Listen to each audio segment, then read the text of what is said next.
Maya took on 3 jobs at once: waitressing during the day, cleaning offices at night, and babysitting on weekends. She lived on ramen noodles and hope. She scribbled ideas in notebooks about different ideas.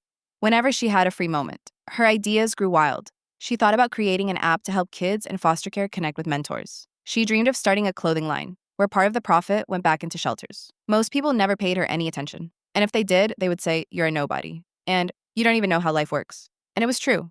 She didn't know much about taxes or credit scores or even how to pay her bills or saving. But what Maya did know was how to survive, how to adapt, and how to dream bigger than anyone else dared to. One night, exhausted from her shifts, Maya walked past a coffee shop where a group of young entrepreneurs were talking about their startup. She stood outside listening. They were talking about investors, branding, and growth. Words she didn't fully understand. She could have walked away. But instead, Maya walked inside with trembling hands and asked if she could sit down and just listen.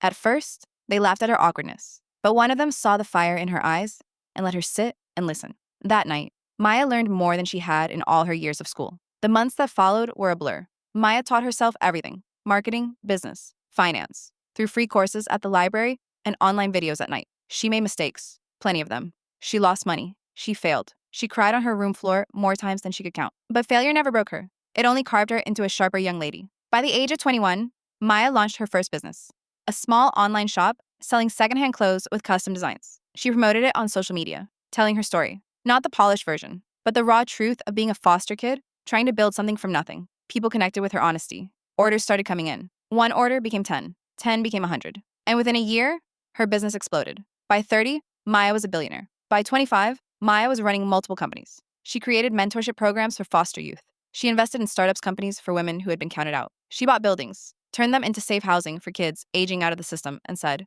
"No one will sleep on the streets because they were forgotten."